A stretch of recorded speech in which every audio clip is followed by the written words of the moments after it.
Hello hello. और अभी ये announcement almost about to end है। तो अभी तक आपने अगर नम्मा गणित जे एडवांस सिमुलेटेड टेस्ट 2026 के बारे में आपको पता नहीं है तो definitely you are going to miss lot of quality things. और ये एक्सक्लूसिवली मैथ्स के लिए जो है एक टेस्ट है, और यहाँ पे हम एक्चुअल जे एडवांस पेपर को सिमुलेट करते हैं। ऑलरेडी हमने, आप हमारे प्रीवियस वीडियोस को देख सकते हैं, यहाँ हमने सैम्पल पेपर्स जो है उसके सॉल्यूशंस और कैसे एग्जैक्टली पेपर दिखेंगे, कैसे ईच एंड एवरी प्रॉब्लम जो है वो जे एडवांस के रिलेवेंट होना चाहिए, हम लोगों ने पूरा रिसर्च किया है जे एडवांस के पेपर्स को। लास्ट 32 ईयर्स के ईच एंड एवरी क्वेश्चन पर रिसर्च करके उसको सिमुलेट करके आपको नया एक पेपर मिल रहा है, प्लस उसमें बहुत कुछ नया सीखने को मिलेगा। पेपर बैलेंस्ड होगा, कुछ ब्रीदर्स क्वेश्चंस होंगे, पूरे ब्रीदर क्वेश्चन मतलब कुछ कुछ क्वेश्चंस बीच में आपको आसान दिखेंगे, कुछ चैलेंजिंग होंगे। पेपर्स जो है मैट्रिसेस, डिटर्मिनेंट, वेक्टर्स थ्योरी की तरफ कुछ पेपर ज़्यादा इंक्लाइंड होंगे क्योंकि आज डाटा साइंस का युग है, तो उस हिसाब से 2024 और 5 के पेपर्स भी डिजाइन किए गए हैं। तो ये पूरे माइक्रो एलिमेंट्स को, पेपर का जो फंट होगा, देखने में पेपर एग्जैक्टली आपको लगेगा जो जैसे जेई वाला ही पेपर बनाया है, ठीक है। और हम लोग आईआईटी बॉम्बे का भी लास्ट ईयर पेपर बनाए थे जो वायरल गया था, और बहुत सारा प्यार टीचरों से और स्टूडेंट्स से मिला। हालांकि वो पेपर जेई रिलेवेंट था नहीं, हमारे यूट्यूब पे भी अवेलेबल है। 7,000 बच्चे ने उसको देखा, कुछ 2,000 बच्चे हम लोगों से कनेक्ट भी किए उसके सॉल्यूशंस के लिए, और हमने उसका कुछ सॉल्यूशंस फ्री में दे दिया। लेकिन ये जो टेस्ट सीरीज है ये रैंकर्स के लिए एक्सप्लिसिट है। अगर आपका नंबर 180 मार्क्स से प्लस है तो डेफिनेटली आप इसको ले सकते हो। और ये 45 दिन का कोर्स होगा, ज़्यादा नहीं होगा। 12 पेपर्स होंगे, सिर्फ मैथ्स के पेपर्स होंगे, पहले ही मैं बोल रहा हूँ। अगर हम लोग चाहेंगे तो इसको ऐप पे रिलीज कर सकते हैं सीबीटी मोड में, लेकिन सीबीटी मोड जो है एक आईआईटी कानपुर का वेबसाइट पे फ्री में मिल रहा है, और उसको कोई भी कोचिंग इंस्टीट्यूट मिमिक नहीं कर सकता है। तो डेफिनेटली वो आपको हम यहाँ से बता देंगे क्या करना है। तो ये टॉप रैंक्स के लिए बेसिकली है। अगर आप टॉप 500 के अंदर चाहते हो, या फिर जो जो जो बच्चे मैथ्स में, अगर आपका स्कोर मान लो 50-60 चल रहा है, उसको आप 80-90 तक ले जाना चाहते हो, जिनका 80-90 है उसको 100 प्लस। लास्ट ईयर हम लोगों ने 116 मार्क्स तक के बच्चे को ट्रेन किए हैं, 107 मार्क्स हमारे बैच से भी आए हैं, और प्लस बहुत ज़्यादा। ठीक है, बहुत सारे बच्चे हैं जो हम लोग से जुड़े हैं। यहाँ पे आपको already author the theme book with फट आइडियाज जैसे देख रहे हो, मैथ्स एक्सक्लूसिव, इस बुक से भी कुछ जो इंपॉर्टेंट क्वेश्चंस है जो अभी मैं एक दो आपको बना भी दूंगा जो बच्चे नए हैं। और ये बुक फिर से बहुत बहुत धन्यवाद जो शिक्षक देख रहे हैं, जो बच्चे देख रहे हैं, रैंकर्स वाले, आप लोगों ने इस बुक को बहुत सारा प्यार दिया। और इस बुक से एक भी क्वेश्चन अलग पूछा नहीं जा सकता है। आप मेंस का इस बार का कोई भी सेशन का क्वेश्चन उठा लो, देखो कोई ना कोई कॉन्सेप्ट बुक से डायरेक्टली मैच कर गया है। मतलब आइडियाज ही, कॉन्सेप्ट तो कोई भी बुक से मैच कर जाएगा, आइडियाज, फ्रेमिंग, और एडवांस में तो डिट्टो मैच करने वाला है। तो हम लोग को क्या करेंगे, आपको जो टेस्ट होगा वो 1-1 घंटा का मैथ्स का पेपर दिया जाएगा, पूरा जेई एडवांस सिमुलेटेड कंटेंट होगा। थिन बुक और फैट आइडियाज के भी कुछ स्पेशल प्रॉब्लम्स होंगे। As an author I know कि कौन प्रॉब्लम्स आपको करने से रैंक में ज़बरदस्त बूस्ट आएगा, तो वो प्रॉब्लम्स भी आपको दे दिए जाएंगे। और चूंकि बच्चे अच्छे हैं इस ग्रुप में, तो आप वहाँ पर ट्राई करोगे और कुछ प्रॉब्लम्स को हम लोग डिस्कस भी कर देंगे, ठीक है। तो एक वीक में 2 दिन होगा, ये 7 फेब से स्टार्ट हो रहा है। 2 दिन और रजिस्ट्रेशन के लिए आप जाके वहाँ पे, अगर आप इंटरेस्टेड हो तो भाई ये लिंक और उसको क्लिक करो। अगर इंटरेस्टेड नहीं हो तो प्लीज़ टाइम पास करने के लिए नहीं आओ, क्योंकि अभी अब सैम्पल पेपर्स आपको नहीं मिलेगा, ठीक है। सैम्पल्स पेपर ऑलरेडी हमने पिछले उसको दे दिए जो बच्चे इंटरेस्टेड है, क्योंकि प्लान ए जो है, हमारे पास 2 प्लान था 3 दिन पहले। प्लान ए जिसमें आप 2,999 रुपीज़ पुट करके सिर्फ पेपर पीडीएफ फॉर्म में और उसके कीज ले सकते हो। प्लान बीज है जिसमें आपको 5,999 है, और ये कंप्रोमाइजेबल बिल्कुल नहीं है, ठीक है। अगर आप पे कर सकते हो तो आओ, नहीं पे कर सकते हो तो आप फ्री में लुफ्त उठाओ। बहुत सारे कोचिंग इंस्टीट्यूट का टेस्ट सीरीज है, आप उसको ज्वाइन कर सकते हो। तो 5,999 है, ठीक है। और वहाँ पे आप बेसिकली जाके आपको लाइव सॉल्यूशंस मिलेंगे जूम से, फिर आपको मेंटरशिप मिलेगा आईआईटी CMI के बंदे से, आपका रैंक बूस्ट होगा। हर एक 7 फरवरी से स्टार्ट करा है, 45 दिन का कोर्स है, ज़्यादा हम लोग एक्सटेंड नहीं करेंगे क्योंकि आपको full length test physics chemistry के लिए भी टाइम छोड़ना है और उसको और ज़्यादा सिमुलेट करना है। केमिस्ट्री में रटने वाला चीज़ है।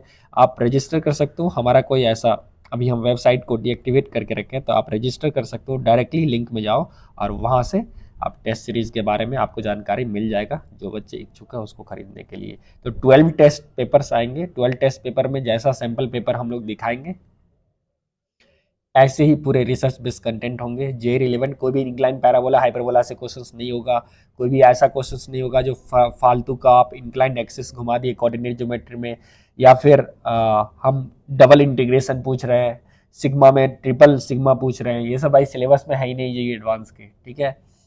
आप यहाँ पे पोजन्स रेशियो पूछ रहे हैं, वो भी नहीं है। जो सिलेबस में इंडिपेंडेंट इवेंट है वहाँ से क्वेश्चन आएगा प्रोबेबिलिटी में, आप समझ रहे हो ना, बर्नौली स्टाइल है वहाँ से, तो वहाँ से ब्यूटीफुल क्वेश्चन हम लोग क्रिएट करेंगे।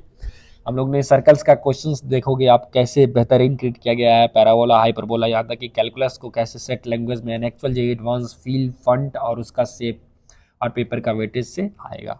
चलो अब जैसे आपको वन ऑफ द प्रॉब्लम देखते हैं, जैसे कुछ thin book of five ideas से भी प्रॉब्लम्स लिए जाएंगे विच डेफिनेटली टेस्ट सीरीज में नहीं इंक्लूड करेंगे, क्योंकि टेस्ट सीरीज में ऑलरेडी हाई लेवल का रिसर्च कंटेंट है, प्लस हमारा बुक खुद एक अलग ही लेवल के रिसर्च पे है। मतलब इस बुक के यूज करके बहुत सारे कोचिंग ने बहुत सारे क्वेश्चंस बनाने शुरू कर दिए, आपको डायरेक्टली ऑथर से जो है वो मेंटरशिप मिल जाएगा। जैसे देखो ये एक thin book of with five ideas जो बच्चे खरीदे हैं, पेज नंबर 206, ये इनवर्स ट्रिग्नोमेट्री का फंक्शन है, और कितना बेहतरीन क्वेश्चन है। हालांकि अभी और मैं एक दो क्वेश्चन दूंगा, तो इस टाइप के क्वेश्चन हम लोगों ने बहुत पहले दिए थे। अब देखो ये बोल रहा है एस एन जो है एक सेट है, sine inverse x square plus by 4 plus Y square by 9 plus cos inverse ये दे रखा है, और equal to pi by n. अब एन अगर चेंज करते रहेगा भाई, तो ये सेट में नंबर ऑफ एलिमेंट जो होंगे वो चेंज करते रहेंगे, राइट। सबसे पहले R2 का मतलब समझ लो, ये R क्रॉस R, मतलब X रियल नंबर है, Y रियल नंबर है। अगर n मान लो 2026 अगर हम डाल दे, राइट, n 2026 डाल दे, तो फिर मेरे पास क्या होगा, आपको नंबर ऑफ एलिमेंट्स निकालने हैं एक्स वाई रियल में, so that this equals become pi by 2026। मतलब एस 2026 का मतलब हुआ ये पूरा इक्वेशंस पाई बाई 2026 अगर हो जाए तो कितने ऐसा एक्स वाई हमको मिलेंगे। अब ध्यान दो, इस हिसाब से क्वेश्चन जो है वो डिजाइन किए गए हैं। अब सवाल है इस क्वेश्चन को सॉल्व कैसे करें, तो सबसे जो ये सिंपल आइडिया, आप देखो कितना ये रिलेवेंट है और मजेदार क्वेश्चन है। सबसे पहले साइन इनवर्स अगर कोई भी गोलू हो, तो भाई इस गोलू को -1 से +1 के बीच में होना होगा। अब चूंकि x square by 4 plus Y square by 9 always positive है, नॉन निगेटिव है, तो ये 0 से 1 के बीच में रहेगा। फिर अगर हम डोमेन इसका देखें, तो सबसे पहले डोमेन चेक करते हैं, राइट, उसके बाद फिर आगे बढ़ते हैं। डोमेन अगर मान लो आ गया, तो उस एक्स वाई के अंदर में एक पर्टिकुलर हमारा डोमेन आ जाएगा। अब उसके अंदर में हम इसमें दोनों साइड साइन लेंगे, दोनों साइड कॉस लेंगे, तो दोनों को टेन में कन्वर्ट करके फिर टेनिंग ऑन बोथ साइड लेंगे, keeping domain restriction very intact, तो वो भी बहुत जरूरी है। तो अब हम क्या करेंगे भाई, x/2√2 जो होने वाला है अपने पास, x/2√2 प्लस y/3√2 इज -2 जो है, ये भी अपन के पास क्या होगा, -2 is between, so this thing will also be between 1 और -1 के बीच में डांस करेगा। अब आप देख सकते हो हम विद इन ये जो है, विद इन इस इंटरवल में अब अपने को डांस करवाना है भाई। इसका मतलब कहीं ना कहीं इस इक्वेशन से x/2√2 प्लस y/3√2 जो होने वाला है, ये अपन के पास 3 और 1 के बीच में ही डांस करेगा, और x square 4 plus Y square by 9 जो है वो 0 1 के बीच में है। अब हम देखना चाहते हैं इस दोनों रेस्ट्रिक्शन से हमारे पास क्या एक ऐसा रीजन, डोमेन वाला रीजन आता है। डोमेन मतलब एक्स वाई में क्या रिस्ट्रिक्शन आता है। अब उस रेस्ट्रिक्शन के अंदर में फिर हम एक रेस्ट्रिक्शन मारेंगे जो भाई अब इक्वेशन को सॉल्व भी करना है, तो इसको 10 में कन्वर्ट करने का कोशिश करेंगे, या टेकिंग साइन बोथ साइड। आप जब ब्लाइंडली साइन ले रहे हो डोमेन के बिना रेस्ट्रिक्शंस देखे हुए, तो आपको लास्ट में फीडबैक लेना होगा, ठीक है। नहीं तो आप अलग अलग डोमेन में उस फॉर्मूले को बनाओ। तो हम लोग ब्लाइंडली कैसे करते हैं, ट्रिग्नोमेट्रिक आईटीएफ के क्वेश्चंस को आप पहले तो ब्लाइंडली साइन कॉस ले लो, फिर जो भी आंसर आ रहा है उसका फीडबैक वापस पुट करके चेक कर लो। मतलब न्यूमेरिकली नहीं, आप साइन से भी फील कर सकते हो वेदर ये एक्यूट एंगल बन रहा है या ऑब्ट्यूज, क्योंकि साइन इनवर्स -π/2 से π/2 जाएगा, यहाँ पे 0 से π/2 जाएगा। कॉस इनवर्स जो है यहाँ पे 0 से π/, मतलब -π/2 से लेके 0 से पाई जाएगा कॉस इनवर्स, राइट। अब उसका सम जो है पाई समथिंग लाना है, ठीक है। तो अब देखो, अब यहाँ मजेदार चीज हो गया भाई, अगर इस रेस्ट्रिक्शन, अब ये रेस्ट्रिक्शन क्या बोल रहा है, ये तो है जो तुम इलिप्स के अंदर के दुनिया में हो, क्योंकि ये एक इलिप्स बता रहा है एक्सट्रीम बाउंड्री केस में x = 1। अच्छा भाई, मतलब ये तो एक इलिप्स हो गया, इलिप्टिकल रीजन हो गया इनफैक्ट। मतलब ये बोल रहा है तुम ऐसे इलिप्टिकल रीजन के अंदर हो, कोई भी पॉइंट इसके अंदर, जो कि x² 4 + y² 9 = 1 इलिप्टिकल बाउंड्री। और दूसरा क्या बोल रहा है, दूसरा बोल रहा है ये सेट ऑफ पैरेलल लाइंस है। तो अब देखो, अगर हम दोनों को एक साइड ड्रॉ करें, तो पैरेलल लाइन या तो इसको कट करने वाला है, या फिर दोनों बाहर होगा, या फिर एक बाहर एक उस साइड होगा, या फिर दोनों जो है टेंजेंट भी हो सकता है। अब क्वेश्चन डिजाइन ही ऐसा है जो तुमको मजा आ जाएगा। अब देखो, अगर मैं इस लाइन को देखूँ x/2√2 प्लस y/3√2 <3, राइट। तो ये लाइन जो अपन के पास है ये एक्चुअली है क्या, तो अगर आप इसको चेक करोगे, ये वाले लाइन को, दिस इक्वल टू 1 को, तो आप देखोगे एक्जैक्टली टेंजेंट हो गया। अब तुम बोलोगे जो आप कैसे, क्यों हम चेक करने का सोचे, क्योंकि ऑफकोर्स आपको अब डोमेन चाहिए, तो आप देखोगे ना भाई ये दोनों रीजन में कौन फंसा। अगर मान लो ये दोनों लाइन जो है वो ऐसा आ गया, तो ये तुम्हारा कॉमन रीजन है। अब तुमको कॉमन डोमेन है, अब साइन कॉस लेके फिर हम आंसर निकालेंगे। अच्छा सर, लेकिन यहाँ पे मजा का क्या बात है बाबू, जो एक आंसर जो है तुमको ऑलरेडी टेंजेंशियल आ जाएगा इक्वल टू 1 वाला, और दूसरा आंसर इस इलिप्स को कट ही नहीं कर रहा है। अब ये भी बच्चा इलिप्स के इक्वेशन को झट से लिख देगा, क्योंकि M X plus root over A square M square plus B square होता है इलिप्स के टेंजेंट का इक्वेशन। तो यहाँ से अगर तुम इक्वल टू 1 करके स्लोप लोगे तो देखोगे एक्टिव टेंजेंट हो जा रहा है। तो इसका मतलब क्या है, ये दोनों जो एक्सप्रेशन है इसका सॉल्यूशन सिर्फ और सिर्फ एक ही जगह मिल रहा है, मतलब एक ही पॉइंट है जहां पे साइमल्टेनियसली ये दोनों एक्सप्रेशन अपने डोमेन में रहेगा। मतलब ये डोमेन बेसिकली ये एक सेट ऑफ पॉइंट्स नहीं है, जस्ट सिंगल पॉइंट हो गया। अब डोमेन अगर सिंगल पॉइंट हो गया तो इसका सिर्फ और सिर्फ एक ही ऐसा एक्स वाई वैल्यू है जो इस दोनों को सेटिस्फाई कर सकता है, मतलब इस दोनों को वैलिड बनाए रखेगा। तो हमारे पास आउटपुट का तो कोई फ्रीडम ही नहीं है, आउटपुट तो यूनिकली फिक्स हो गया। तो अब देखो, अब कौन सा ऐसा पॉइंट है जो दोनों को एक साथ सेटिस्फाई करेगा, तो ऐसा एक्स वाई जो दोनों को एक साथ सेटिस्फाई करेगा वो इलिप्स को भी सेटिस्फाई करेगा। मतलब ये क्वांटिटी मेरा अपन के पास 1 बन जा रहा है और ये क्वांटिटी भी 1 बन जा रहा है। अब दोनों को 1 1 कर दो भाई, तो sine inverse 1 plus cos inverse 1 का वैल्यू पाई बाई 2 आ गया। इसका मतलब ये क्वेश्चन जो है, ये प्लस ये expression, no matter x y आप क्या डालो, आप वही डाल सकते हो जिससे ये दोनों एक साथ 1 बन जाए, नहीं तो आप कुछ डाल ही नहीं सकते हो। तो ये set basically independent of n हो गया, मतलब एन का वैल्यू सिर्फ और सिर्फ जो है वो 2 ही होगा, तो ये सेट के पास सॉल्यूशन है। ठीक है, अगर हम एन 4 डाल दे तो ये पाई बाई 4 कभी हो ही नहीं सकता है, क्योंकि ये एलएचएस जो है वो तो पाई बाई 2 ही ले रहा है। मतलब हमारा आंसर ओनली बी सही है, ए सी डी आपको बेवकूफ बना रहा था। अब वैसे कोई बच्चा बोलेगा सर इसको मैं दूसरे तरीके से भी नहीं कर सकता हूँ क्या, बिल्कुल कर सकते हो। तुम चाहो तो देखो ज्योमेट्रिकली भी अल्जेब्राइकली भी प्योरली कर सकते थे, क्योंकि एक्स को अगर तुम 2 साइन थीटा ले लोगे और वाई को आप कितना है यहाँ पे 3 कॉस थीटा ले लोगे, और उल्टा ले लो वैसे फर्क नहीं पड़ता है, x equal to 2 cos and y 3 sine, आप रिवर्स भी उल्टा भी ले सकते थे। तो एक्स बाई 2 रूट 2 कितना आ जाएगा बाबू, एक्स बाई 2 रूट 2 आ जाएगा कॉस बाई रूट 2, और वाई बाई 3 रूट 2 आ जाएगा sine theta by root 2, right.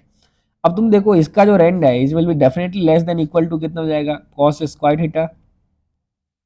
आपको पता है ना, एक A cos theta plus B sin theta, तो ये तो भाई 1 by root 2 whole square plus 1 by root 2 whole square से ऑलवेज छोटा होगा। अरे भाई मतलब ये 1 से छोटा होगा, अब तो मजा आ गया।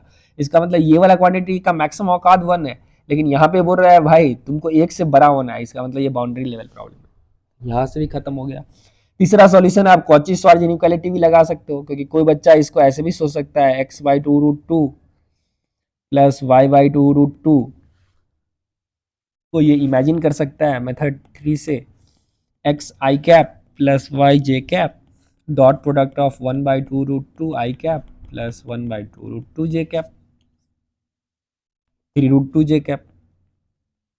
अब आप क्या कर सकते हो, अब देखो ये वेक्टर ए है, अगर इसको मैं बी मान लूँ तो ए डॉट बी हो जाएगा मेरे पास ए बी कॉस थीटा। अब a b cos theta always छोटा होगा ए और बी के मैग्नीट्यूड से, क्योंकि कॉस थीटा मेरा मॉड ऑफ कॉस थीटा एक और एक से छोटा ही होगा, -1 और 1 के बीच में डांस करते रहेगा। तो यहाँ से भी हम बोल सकते हैं ये क्वांटिटी जो होगा ऑलवेज छोटा होगा X square plus Y square से, मतलब समझ रहे हो, into root over 1 by 2 root 2 whole square से plus 1 by 3 root 2 whole square. अब कोई बच्चा बोलेगा लेकिन आपको तो X square plus Y square नहीं दिया गया ना, एक्स स्क्वायर बाई 4 दिया गया है। तो अब इसके लिए देखो थॉट प्रोसेस क्या है ना, एक्स स्क्वायर बाई 4 के लिए यहाँ पे अपन को एक्स बाई 2 चाहिए था, वाई बाई 3 चाहिए था, तो हम उसी हिसाब से ये वेक्टर को क्रिएट कर लेंगे।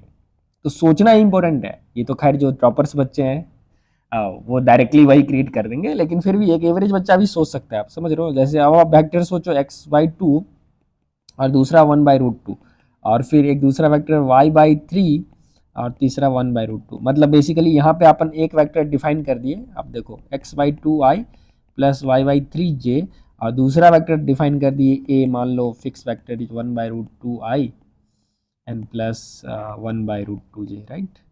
और अब इस दोनों डेफिनेशन से अपन बोल सकते हैं एक्स डॉट ए जो होगा भाई मेरा, इसका मैग्नीट्यूड ऑलवेज मॉड एक्स और मॉड ए से छोटा होगा, क्योंकि mod cos theta less than equal to 1 है। और यहाँ से डायरेक्टली सेम आंसर आ गया, इसका बाउंड्री केस जो होगा वो 1 होगा। तो इसी को कॉची-श्वार्ट्ज इनइक्वालिटी बोलते हैं, विच इज फंडामेंटली वेक्टर है। तो इस टाइप के बहुत सारे क्वेश्चन आप कर सकते हो। अगर अभी भी आप टेस्ट सीरीज में इंटरेस्टेड हो तो आप कमेंट सेशन में जाके, लिंक सेशन में जाके डिस्क्रिप्शन देखो। Thank you, have a good day.